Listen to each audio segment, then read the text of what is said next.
All right, demand for books on race relations seem to be at a high right now. Just last week, the majority of the books in the nonfiction top 10 list of the New York Times dealt with race. Locally, E. Shaver's bookseller says they've seen the trend as well.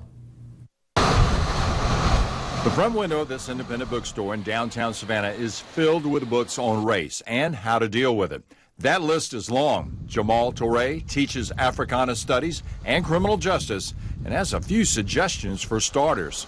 But now we've had to address other books now to do with, say, white fragility, that now talk about why do non-African Americans, Caucasians in particular, not want to have this conversation about race.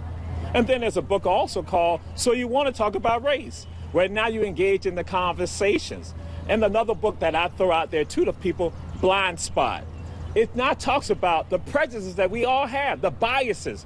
We all are biased and we all have our prejudices. So we now understand, some of us put it in a blind spot. How not to be an anti-racist, that's one of them. White fragility, me and white supremacy, blind spot. So you want to talk about race, white rage. I think those are the books right there. I'm saying the initial books with regards to it.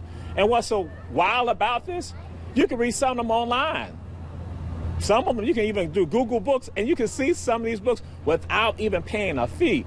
I'm not trying to tell folks not to pay, but you can read the books right there. That's how simple it is for some of them.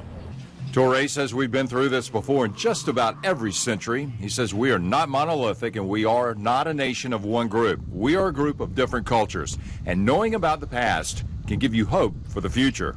When you know something about everyone's story, you can now make the connections, and you now see the beauty, once again, of who we are as a people. Because I'm from Savannah, I know about Yamacraw. In Yamacraw, at one time, it wasn't just not Native Americans there, but later on you now see Africans there along with European immigrants all in Yamacraw together. And some people remember the stories of those people being right there. So for me, I have hope because I know my story. I know my history. Touré says it's important for all groups to learn about each other, saying right now we all deal with a lot of mythologies. He also gives tours in Savannah and hopes what he teaches is carried back home. I give information to non-African Americans so they can take back to their communities, so they can take back to their families, to their churches. They now take back to their social groups, and they now spread the seed. They now plant the seed, and that the seed is not planted, and it will get germinated. So that's what's going on. So the burden is not on black folks to go and tell white folks how to think and feel about them. It's now for white folks to get information to now go back to other Caucasians and share that information with them. So we change this world.